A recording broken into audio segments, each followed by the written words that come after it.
જય ગૌ માતા, જય શ્રી કૃષ્ણ। નમસ્કાર મિત્રો, સ્વાગત છે તમારું આપણી યુટ્યુબ ચેનલ વીર જેતમાલતા ગૌશાળા બડે।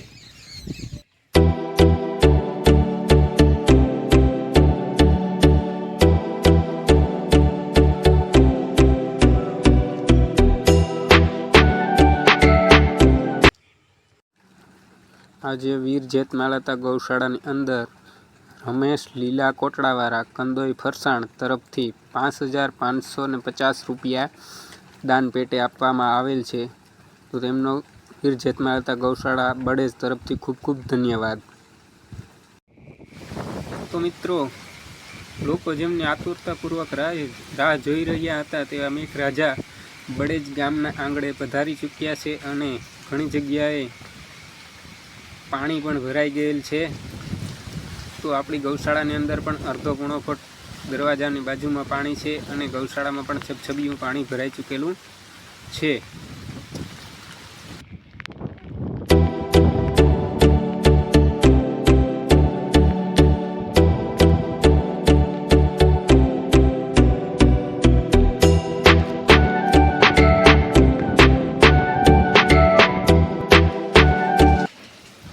મિત્રો, આપણા ગામની સારી બાબત એ છે કે ગામના લોકોના સહકારથી ગાય માતા માટે ચોમાસામાં શાંતિપૂર્વક નિરણ ખાઈ શકે અને આરામથી બેસી શકે, ઊભી શકે અને હરીફરી શકે એ માટે વિશાળ ઢારિયું બનાવવામાં આવેલું છે અને એની ઉપર પતરા નાખવામાં આવેલા છે તથા જે ઢારિયું બનાવેલું છે તેની ઊંચાઈ પણ સારી હોવાથી ઉનાળામાં અને ચોમાસામાં ગાય માતા શાંતિથી નિરણ ખાઈ શકે છે અને હરીફરી શકે છે।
મિત્રો, આપણા ગામની ગૌશાળાની અંદર ગોવાળોનો પણ ખૂબ સારો એવો ફાળો છે કે ગાય માતાની સારી એવા સેવા કરી રહ્યા છે અને ગૌશાળાની સારી એવી સફાઈ પણ કરી રહ્યા છે। ચોમાસું હોય, ઉનાળો હોય, ગમે ત્યારે ગમે તેવી પરિસ્થિતિમાં તેઓ ખૂબ સારી રીતે સફાઈની કામગીરી કરી રહ્યા છે અને બીમાર ગાય હોય તો તેની પણ ખૂબ સારી રીતે સેવા કરી રહ્યા છે।